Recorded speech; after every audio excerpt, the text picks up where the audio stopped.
Good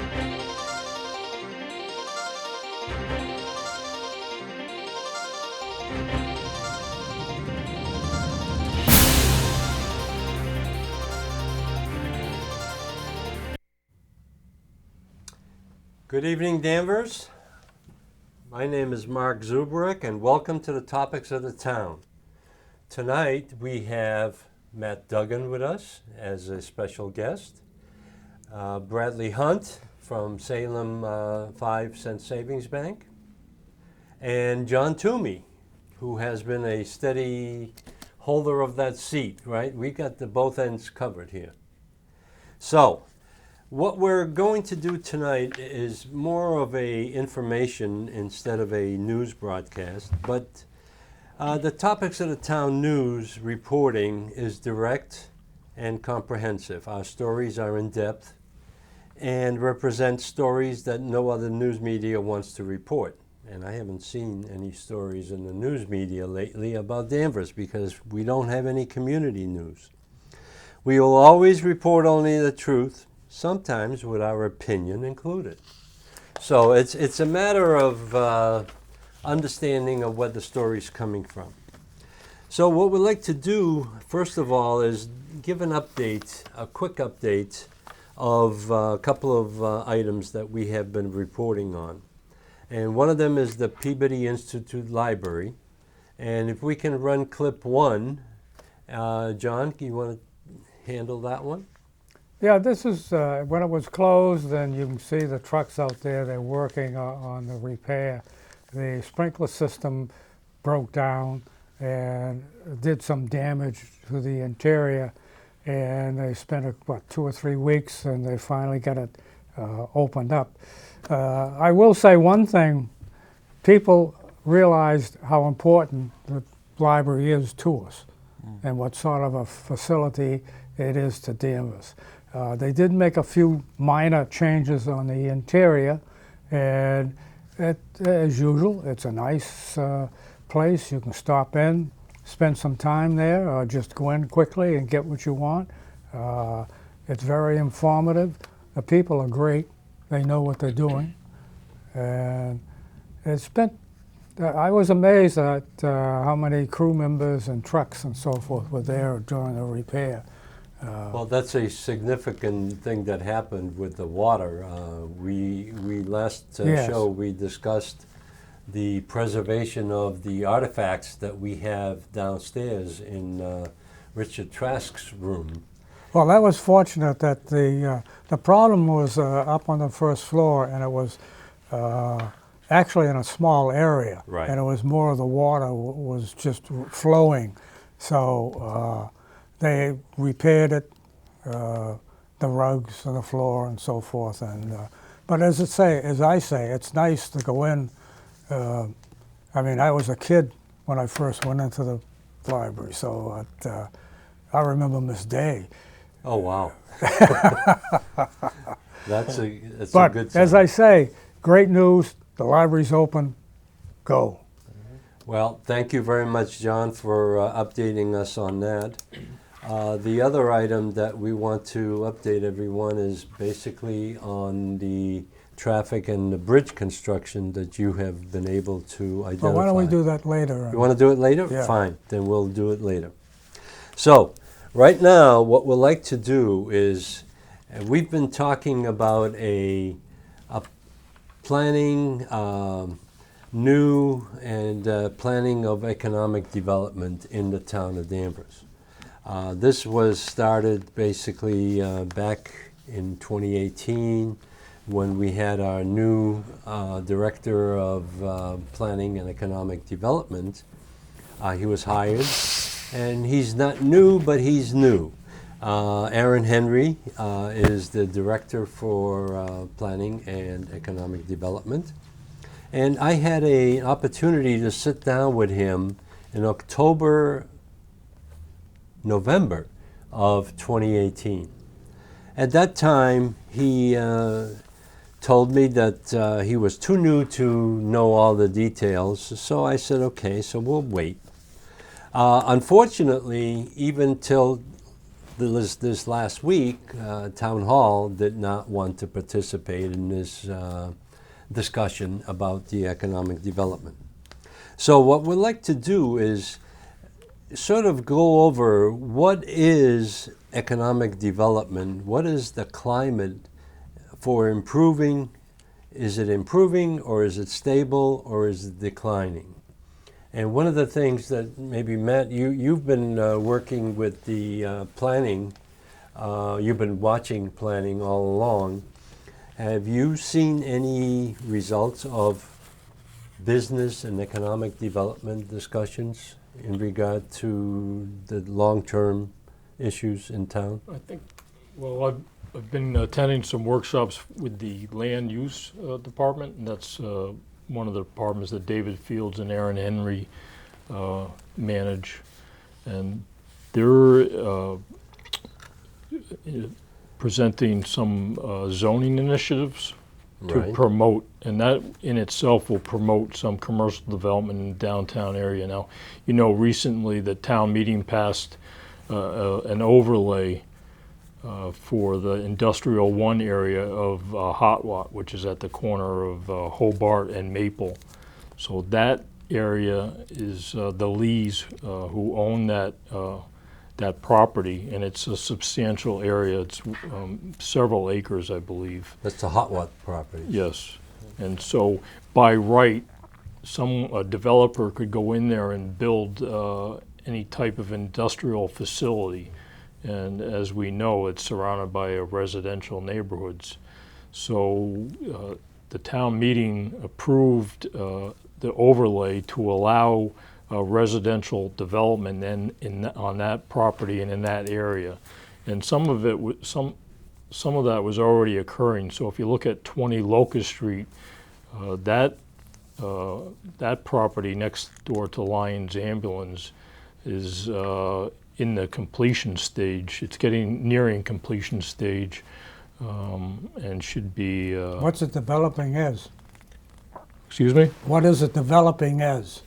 It's going to be, I think, 20 units of housing on the upper floors and some commercial on the first floor.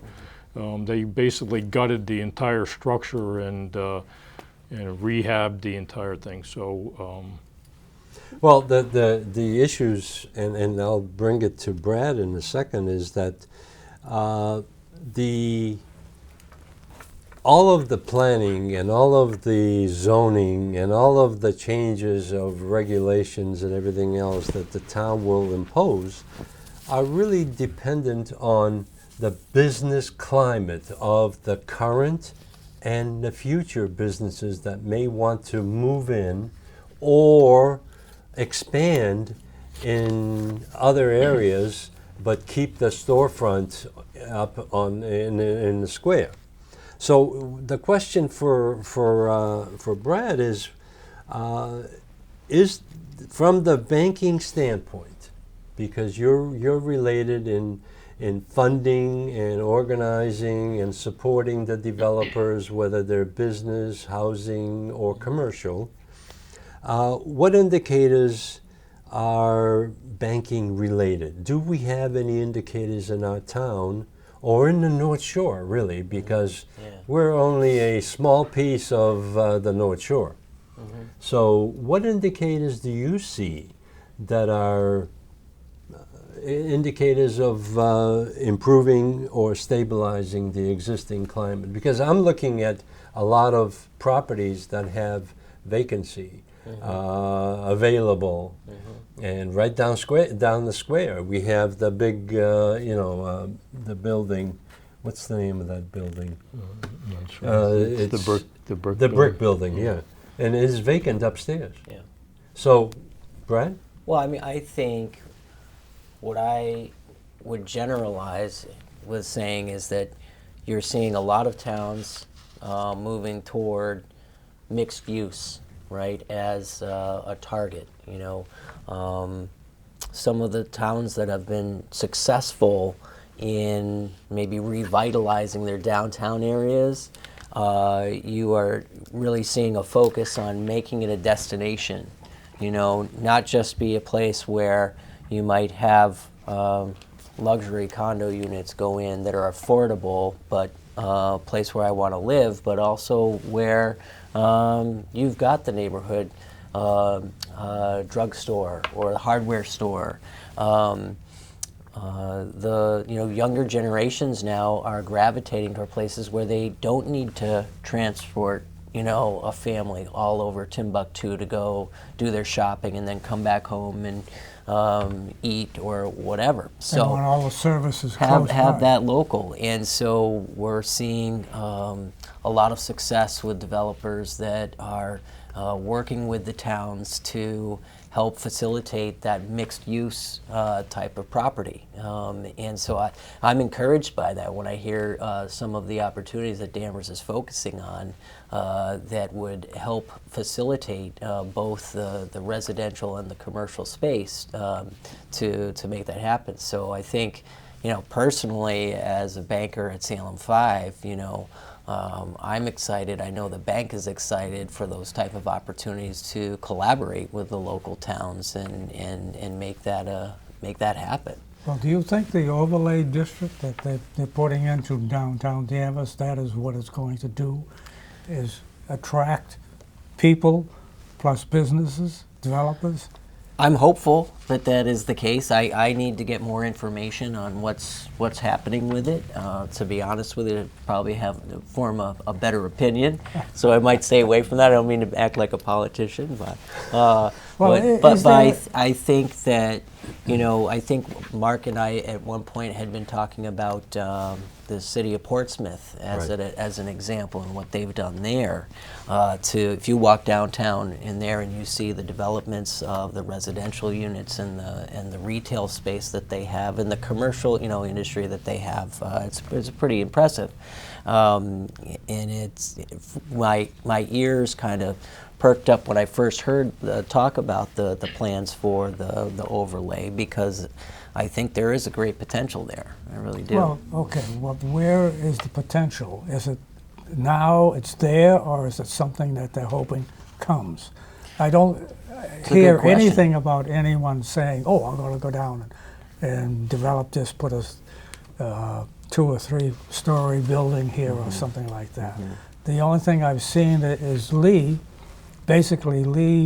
supposedly in the articles I've read, he has either 7 or 9 pieces of property down in the downtown area. So he's doing something. So that helps. Yeah. Well, I mean, I think, it's probably too early to tell. I would say it's important to get the right stakeholders all together on one idea and vision of what that looks like. The town, the developers, the current property owners, the residents, and all behind that. When you see towns that are successful with those projects, each person that has a part, that has some type of ownership interest, whether they own the property or they're potentially going to live there or shop there or work there, when you're all on the same page, that's when it's going to work. And I think that creates, the best possible way to move forward. So, And I think that's what the smart growth does, right? You get out ahead of the curve and set the guidelines so that everyone's on the same page. The developers know what the rules are, because today we have developers come and it's kind of piecemeal, right? Property by property, they get variances from the ZBA. There's not like a cohesive streetscape. It's kind of developers do one project at a time. So with the overlay districts, it'll be a smart growth strategy that will have density limits, height limits, and that type of thing. So in the future, 50 years out from now, it will make sense, I think. See, the thing that I see is there are several stakeholders in this whole endeavor to improve, enhance, and expand the downtown area. The downtown area is a small town downtown. I mean, there's no question about it. We do not have a transportation facility such as Beverly Depot in Beverly, or Salem has the railroad and the bus service that they have developed with MBTA. We have encountered one bus a day probably going through the square and parking down by across the street from CVS and waiting for customers, and there's nobody coming. The smart growth is an excellent idea of expanding and layering the different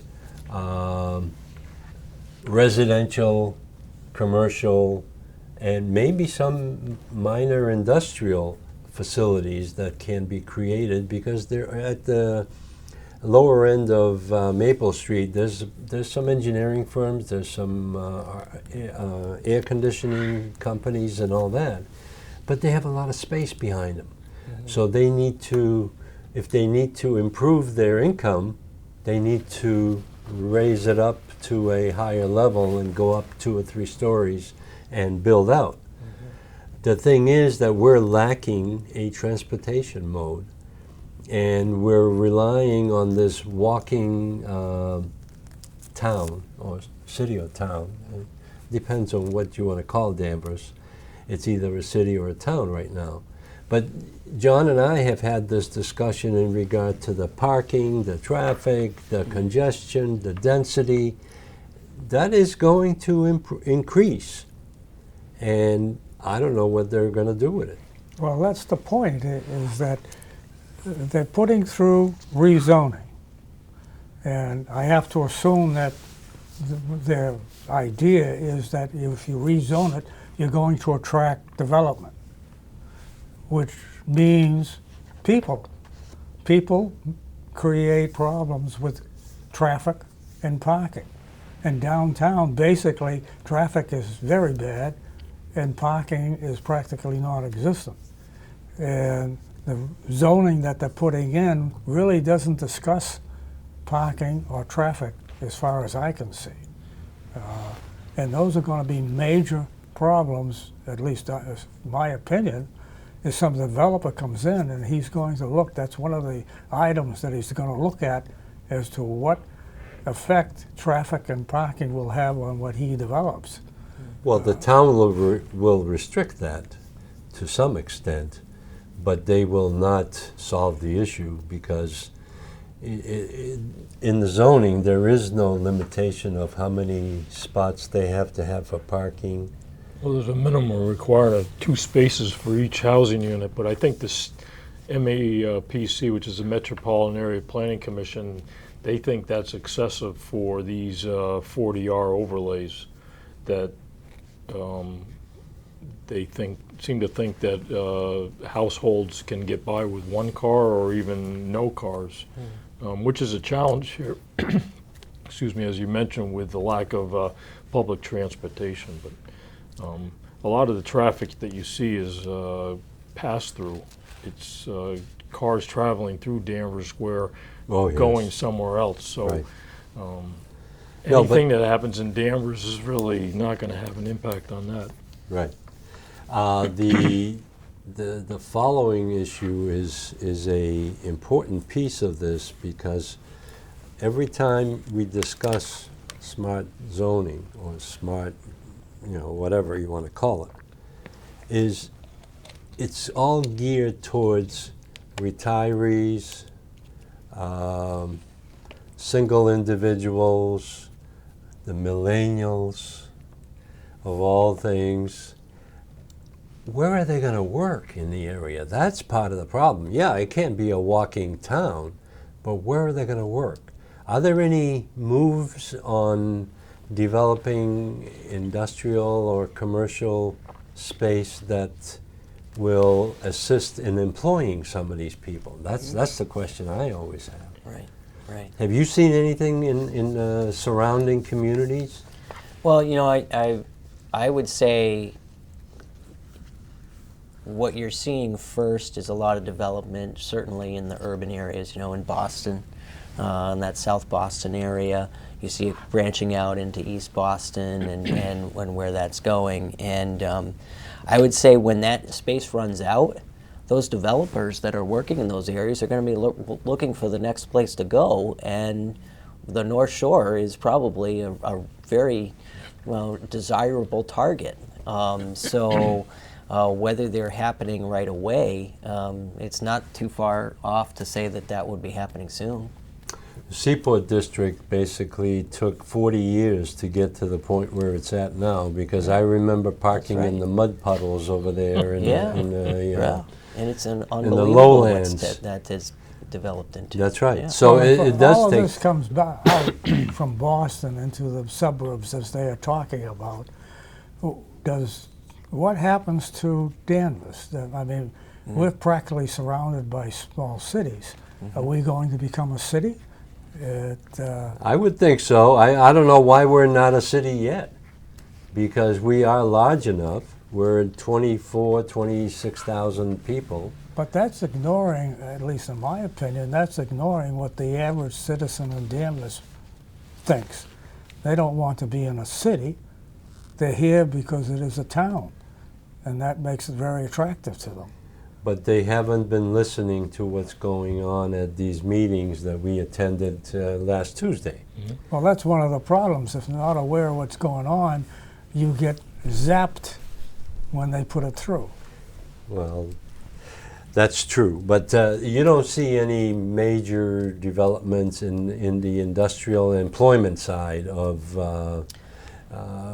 through the banks. You finance a lot of whether it's development or business establishments or things like that. I might defer to a couple of my colleagues who were talking to before. We can revisit that We're question. going to How's invite that? you back. Okay, all right. Because So far you are. The segment isn't over yet. No, but you're invited already.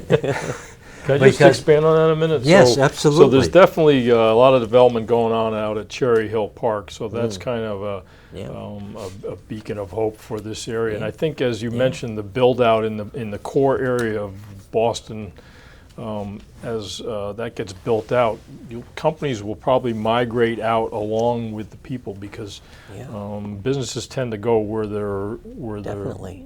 most Well, as Danvers, talented resources live. So Right. if they can attract high quality employees if they build their Yeah. business near where those employees And live. I don't is Danvers agree, yeah. attractive to developers? I mean, rather than Beverly or Peabody or Salem or It's probably worth some type of survey or poll, maybe, and to find out and get some of this information and find out if we aren't attractive.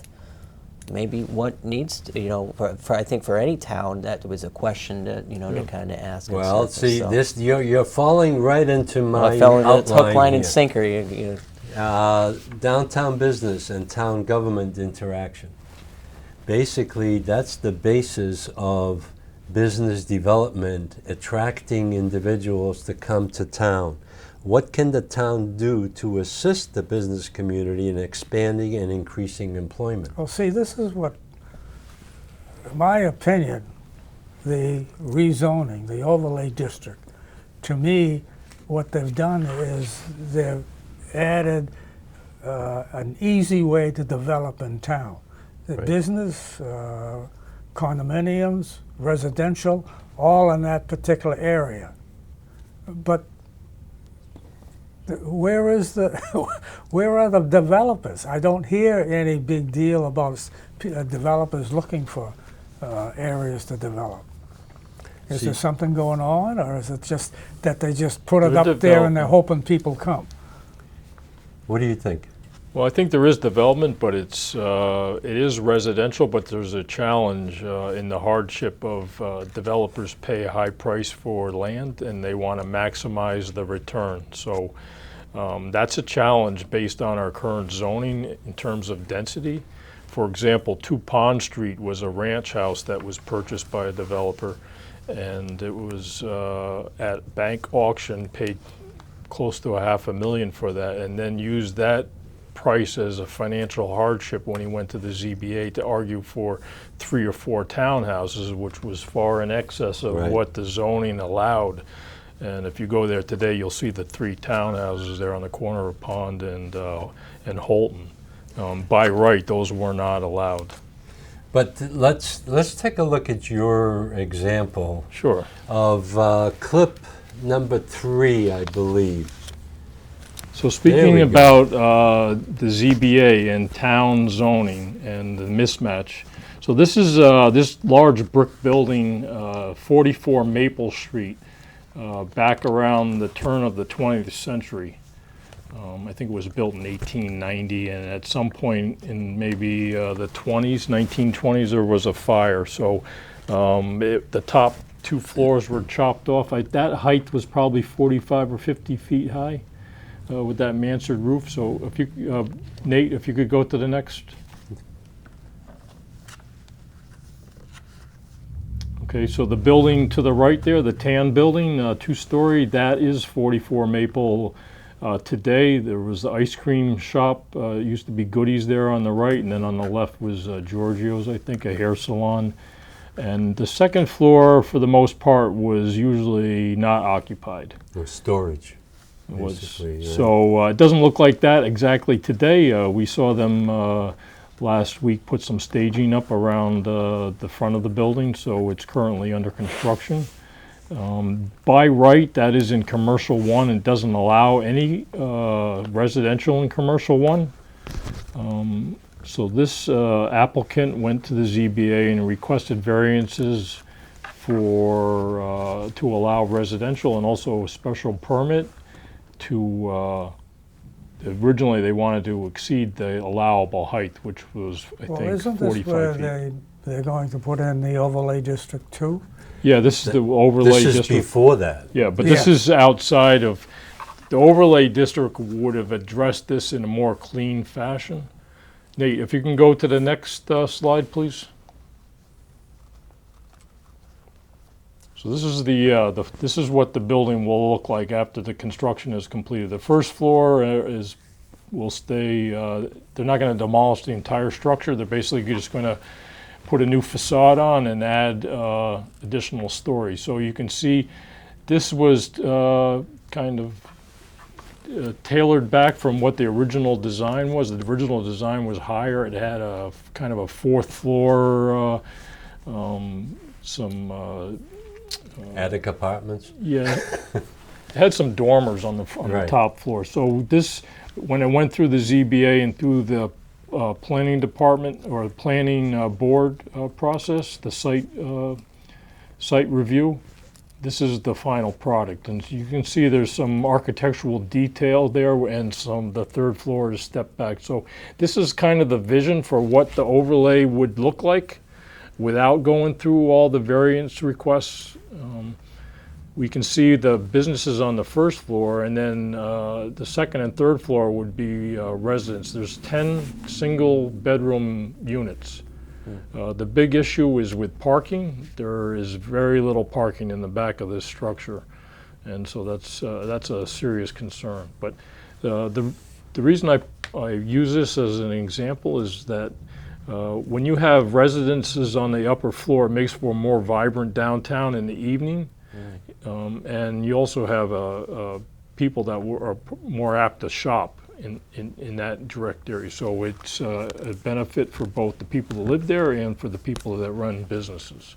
So if you had this type of development down through the corridor, I think that's what the town is looking for in terms of smart growth. So is this the 3rd story? Is that the setback? Yeah, there's a slight setback in there. You can see there's some detail to it with that white outcropping there in the middle. And then also you'll notice on the 3rd floor there's an outdoor deck that was allowed. That normally that wouldn't be allowed, but they received a variance for that as well. Right, and they were able to obtain that variance to do this kind of a change because that building has been discussed for the last 25 years. That the only thing they can put up there is storage and never used for residential or anything. It's because of the zoning.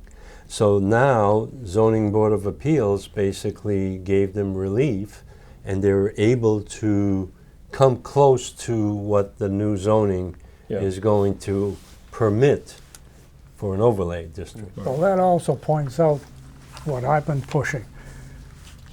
You're going to bring people in. Right. They're going to bring in cars.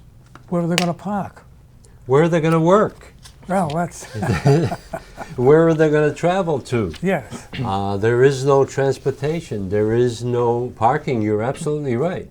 The only thing that we have across the street is Brothers parking lot in the back. When a bank looks at development like this, what do they consider? Do they consider things like parking and all the other things? Yeah, I mean, I would say that you're focused on your long run forecast of what profitability would look like for the developer and the person that might hold the mortgage with you, right? So you take into consideration all those factors. I think, in general, it's really important. I always go back to relationship, and what I mean by that is how early in the stages of development is the bank involved with the developer, with the other stakeholders, with the town. We're excited to really collaborate with all of those parties because one of the reasons why I love working at Salem 5 is because we are in all definitions a community bank, and I get to see it firsthand when we're helping, when we're coordinating with towns to help with the development, develop the main streets and revitalize, the business corridors, and help bring the residents, the residency, the occupancy, all of those things. When we drive those, that really feels good. And I think that the sooner those conversations with all those parties happen, and that's where, being from a banking standpoint, the sooner that we can help participate with all of those parties, then the better the outcome can be. So yeah, that is a factor. You can't ignore it when it comes to what would that look like, and would people want to buy those residences because of parking or whatever. But then I think it becomes part of the conversation, not a this is over and we can't discuss it, but then it's what are the alternatives, what are the options. And obviously, if this is one example where that becomes an issue, then I think you consider how do we get around it, because there's probably 10 or 12 other potential projects that might run into the same roadblocks. So how can we help, the developer and the town, come up with a solution, and for the residents that are currently here, that are commuters or parking, how does that all work together? And the towns that do it well are having those conversations with all of those different, stakeholders. Yeah, it's definitely a to- collaborative to effort. figure out from the beginning, And, to make it work. The you know? bank is only one piece of that Yeah. collaboration. Right. Because Oh, yeah. you're leading right into my next subject on this. Does Danvers government serve the community? Basically, that is the cohesive integration of the developer, the banking, financing capacity, and the owners that are going to be using that in the future. But what is more important is how well those three components work. And one of the things that I've been sort of pushing is that Danvers government and the planning and economic development needs to get more involved in organizing and or participating with the developers. Now, I have not personally seen any of that development, but in the past, we used to have the Danvers Business Roundtable, or whatever they call themselves, but that was discontinued over 4 years ago. You're saying that they should associate themselves more with the business organizations in town? Absolutely. I mean, that's the only way they're going to get more from the developers to participate in the town and build and develop projects that are being planned or the zoning is permitting. Because, you know, with all this creative planning and that's great. Without the developers and the town government working together, you're not going to get any of that built. It's going to sit there just like it is right now. The Danvers Square has been existing like that for the last 30 years. It hasn't changed much since the early 90s, I believe. That's when all of the traffic and parking was rearranged, and that was going to solve our problems. But it's not. Yeah, well, I know from seeing things that took place in Boston, the way that you incentivize developers and third parties is to, you know, provide things like tax breaks or other types of financial incentives, which there may not be an appetite for that here locally, but that I think has been proven in larger communities to actually be worked. There's either linkages fees between developing and providing affordable housing in other locations, but right now it's, I think, everybody for themselves. That's exactly what's happening in the square. And I think we talked about that this afternoon, is that the current owners of the facilities or buildings or shops or whatever, they're happy with what's there.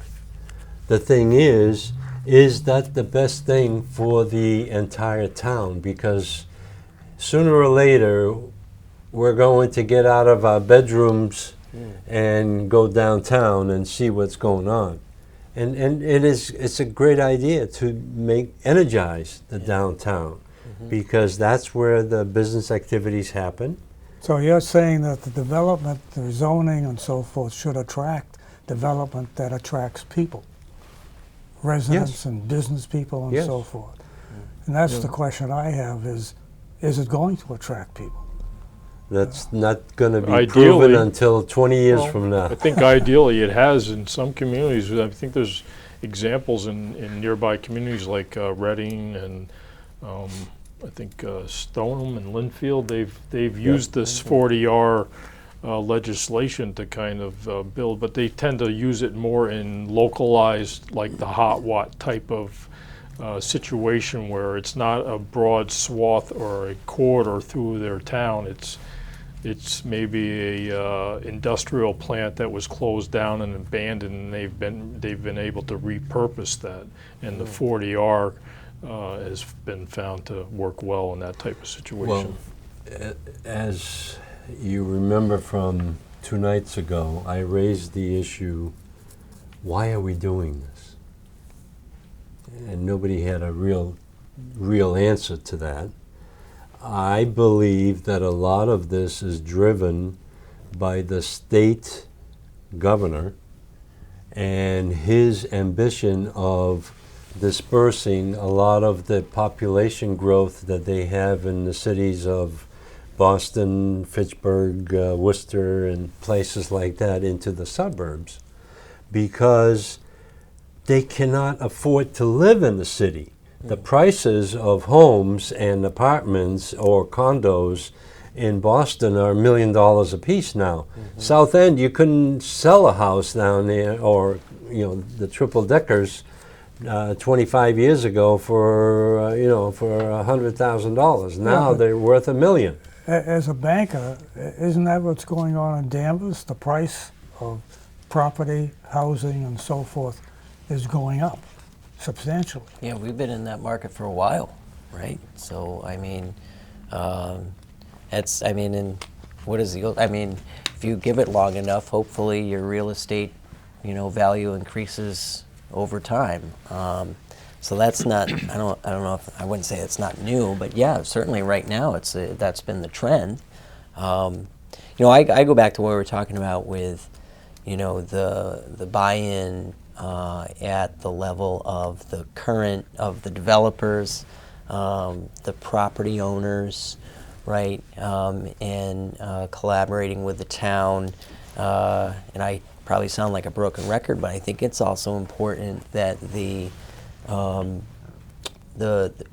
order to get movement and traction with the current buildings, to get the input of the current property owners to see and find out what they envision, what they would like to see, because there could be some that are just content with the way things are, but there also could be a lot of, exciting movement or ideas that come from the current property owners to say, yeah, I'd like to see this happen, and that participation and involvement from those current property owners collaborating with the town to say, well, then you've got some real strength in numbers to move things along. Right. So This is two-way. This is what was happening when, well, supposedly it's been happening when they had the weekly or monthly meetings with the business community and the town hall. They used to have those on a regular basis back in 1999, I believe they started, or even sooner. But then all of a sudden, 3 or 4 years ago, it just, no more. And the communication, there's a gap. There's a communication gap between the town and the business community.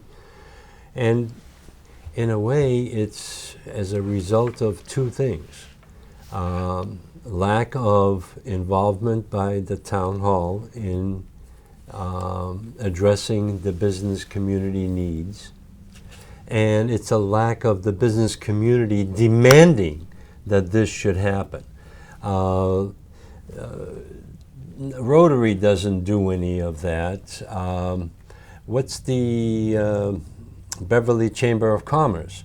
They were hoping that they could join Beverly Chamber of Commerce, and the business community in Danvers doesn't really want to do any of that.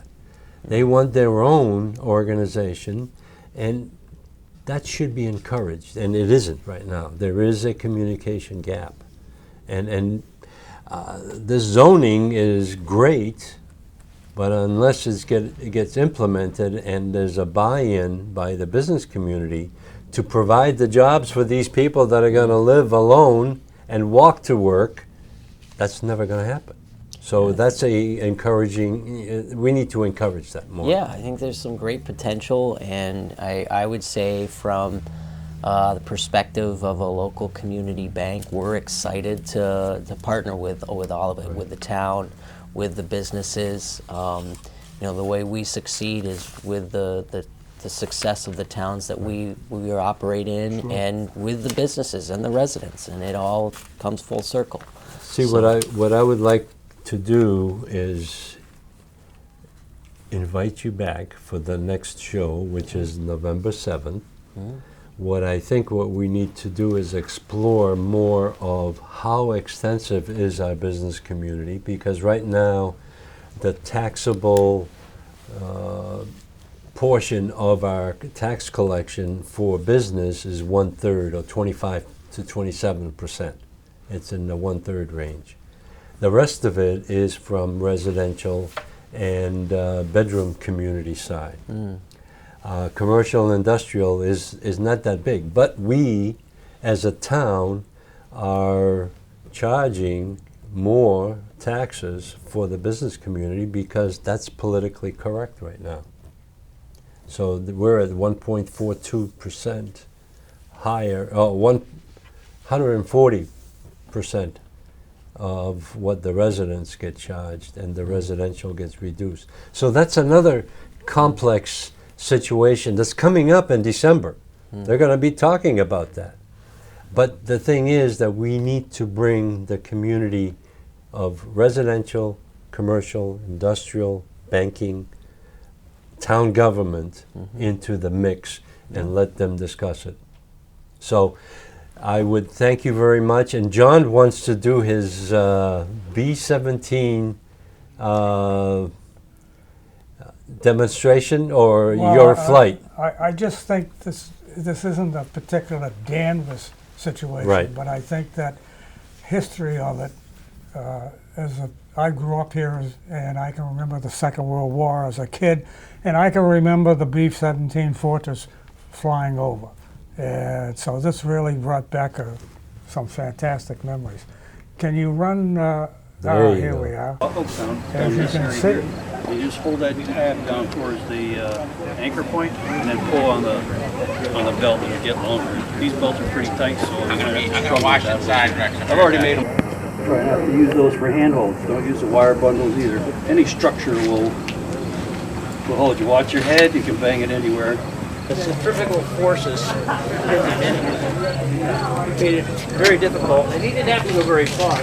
He went from here to a door right there that you'll see in just a few minutes. So yeah. Go ahead, John. this was designed for high altitude, fast aircraft, many machine guns on it so it could defend itself. And they built, the numbers I've seen in the different history books I've read, something like 12,000 of these things during the Second World War. But they built them designed particularly for the British situation during the war. It was a situation where they were being bombed and they really didn't have anything. They had the Lancaster and so forth. And they really didn't have, enough, they didn't have enough of them. And the speed and especially the range wasn't that great. Now here you can see this is a 4-engine. It was 10 crew members, and it carried a substantial amount of bombs. Mm-hmm. So that made it a perfect item for the Second World War. Britain was fighting the war for quite some time until we joined it. And we joined it, we were basically the main supplier of weapons, bombs, and all that sort of thing. Mm-hmm. And when we finally went over there, we were the main supplier of troops also. It was Go on. verbal. NECN, how did we get that? Put the sound on. Got the news that it was the same plane that had just crashed. I couldn't believe it, this close to home. He feared for the worst while flying at high speeds of over 100 miles an hour. It's not like, you know, a ride at an amusement park or something. It's a dangerous piece of equipment, part of history. Last month, the Wings of Freedom tour made a stop at Quonset State Airport in Rhode Island. A father and son who got to look inside of the bomber tells WJAR he got goosebumps when he heard the news about the crash and said he was not only sad for the lives lost, but the history as well. Jeff Saperstone and Hollings Foundation. They're devoted to preserving military artifacts and sharing them with the public, letting people see and experience these firsthand. It was one of just 18 B-17s still in service in the U.S., and that made it special to everyone who cares about the history of flight. 9:54, a moment of silence inside the airport, marking the time of the deadly collision. Investigators say the vintage plane called 909, which was carrying 13 people on a paid tour, had trouble soon after it took off. It seemed like it was flying pretty low. 5 minutes later, it was on the ground. The plane veered to the right, crossed over a grassy area, crossed over the taxiway, and impacted a de-icing facility. Huge explosion, and then big black smoke. Once the smoke cleared, the wreckage of the historic plane visible from the sky. Sadly, 7 people died. The remaining 6 on the plane are recovering from minor to critical injuries. They include a Connecticut Air National Guard member and 2 Connecticut firefighters. An airport employee and firefighter on the ground were also hurt. The firefighter has minor injuries from putting out the massive flames. As families begin to mourn and grasp what happened, one state official says if it weren't for the actions of some involved, this could have been even worse. Are now looking into reports that 1 or 2 of the plane's engines were being worked on right before takeoff. Okay, John, I have a question for you. Yeah. What brought on this interest? I mean, why are you so interested in the B-17? Oh boy. Well, as I said, I grew up here in Danvers. Yes. During the Second World War as a kid. I had 3 brothers in the Second World War, 1 in France, 2 in the Pacific. And, well, basically, I wanted to be a pilot. I wanted to fly. I joined the Civil Air Patrol as a kid, 13, 14, 15 years old. I worked up the Beverly Airport as a line boy. I didn't make any money, but they gave us flying lessons. What we did was the planes would land, and we would direct them. They would taxi over to the parking space, and we would direct them into the parking area. And, well, basically what happened was, after enough lessons, my instructor said to me, "You're ready, go over and take your physical." I go over and took the physical. Yep. Ta-da, ta-da, I flunked. There you go. No, but it's fascinating how you've developed this interest, you've had this interest. And we had the B-17s at Beverly Airport, haven't we? Yeah, Columbus Day weekend. There were, the one that crashed was not that aircraft. Right. The one over Beverly Airport was another one. And there were some of the pictures that you saw were taken up in New Hampshire. That's when I took my grandson on the ride. We went up and flew in it. It was fantastic. Would you ask me, wasn't there another tape? Could you get, is there more? Yes. No? Yes, no? Not on Not on B-17. B-17. Oh, okay. Oh, sorry, Then that's John. all right.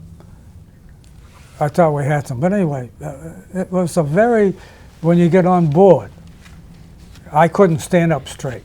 You had to bend over. Right. It wasn't that big an aircraft. Another thing that fascinated me was how thin the skin was. But it was, let's say, memories, that's for sure. I can remember as a kid seeing them flying over Danvers. But that's the kind of thing that it's nice about living here in Danvers. You have, let's say, memories, and you can have good memories. It's a nice town to live in.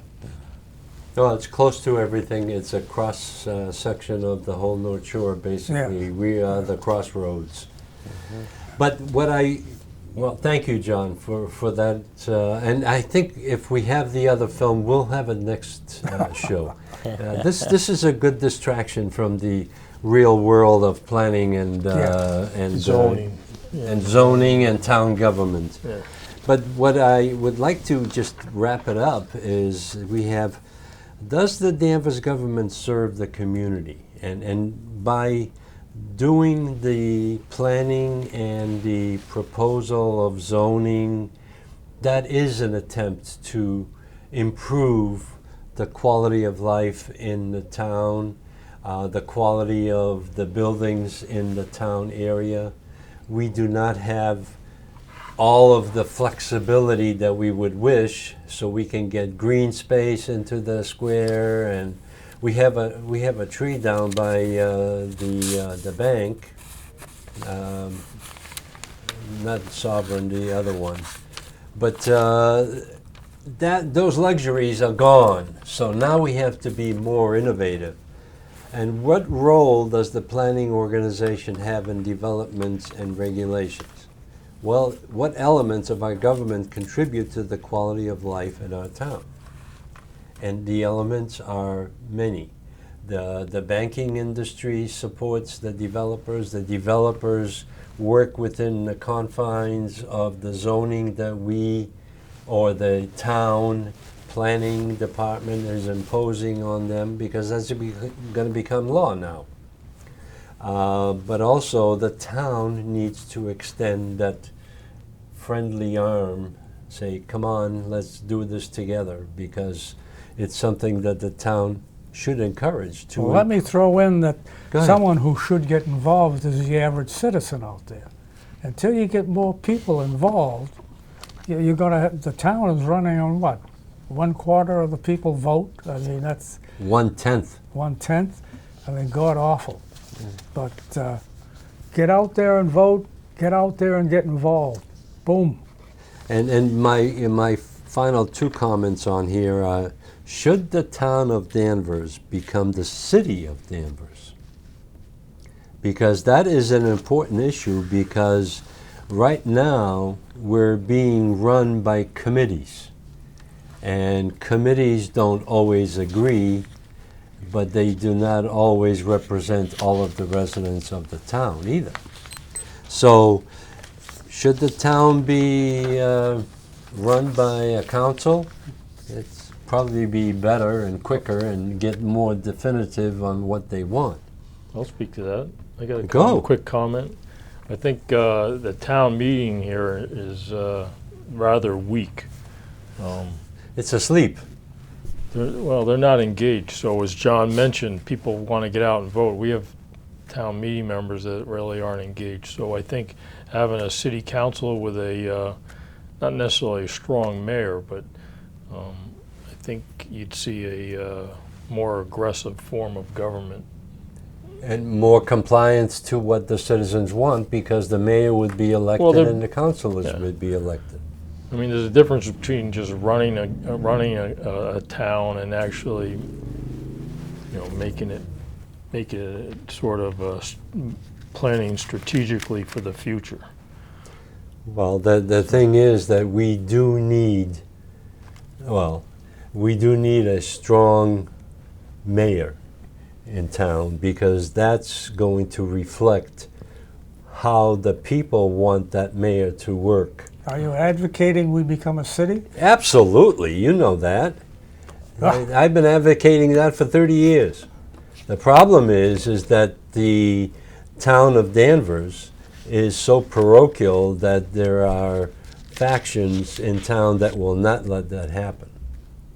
However, I think we may be forced into it sooner or later, because it's getting bigger and bigger and bigger and more complex. Sure. Right? It's inevitable. Yeah. It's inevitable. If you look it's at Framingham, you can have different types of cities. There's different types of different forms of city government. So. Well, look at Amesbury. About 15, 20 years ago, it became a city. 14,000 residents. But you know why they became a city? Because there was too much politics being played between the selectmen, the fire chief, the police chief.